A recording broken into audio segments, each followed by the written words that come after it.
Zoe, Max? tumingay. Anong ginagawa mo dito? Natakas na kita. Teka! Teka, saan tayo pupunta?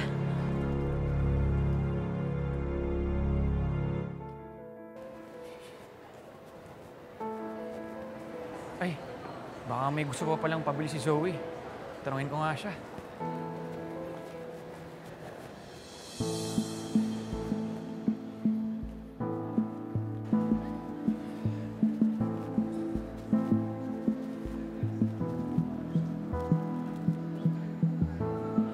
Zoe?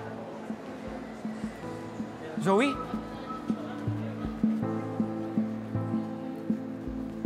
Saan pumunta yun? Saan na kaya yun? Excuse me, miss. Yes, sir. Nakita mo ba yung kasama kong babae na naka-wheelchair? Iniwan ko lang kasi dito eh, tapos biglang nawala. Ay, sorry, sir. Kakalabas ko lang. Baka nag-CR lang ko yung kasama niyo. Sige, salamat. Saan kaya yun? Sir, excuse me. May nakita ka bang babaeng naka-wheelchair? Chinita, maputi. Yung naka-wheelchair, meron sir. Nakasalubungan ko kanina. Tulak-tulak po siya ng isang lalaking nakakap. Lalaki? Oo. Saan sila pumunta? Dito. Sige, sir, salamat. Ano ba? Saan ba tayo pupunta? Natakas kita.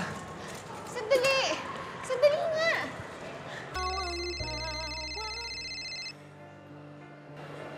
Hello, madam. Dr. Sifra, kumusta na yung lakad niyo ng apo ko? O bilhin mo na lahat ng gusto niya. Ako nang bahala sa gastos. Madam, iniwan kasi ako ng apo niyo eh.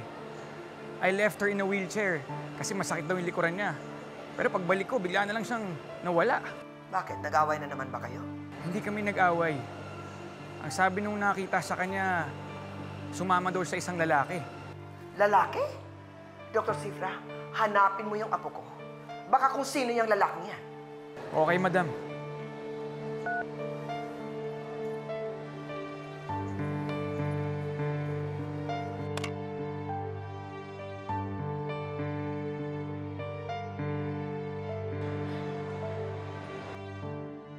Max, dito ba si Gabi?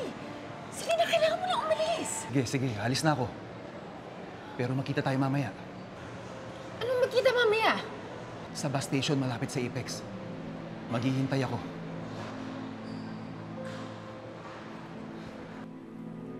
Gamitin mo to para matawagan mo ako. Zoe, maghihintay ako. Dumating ka man o hindi, maghihintay ako.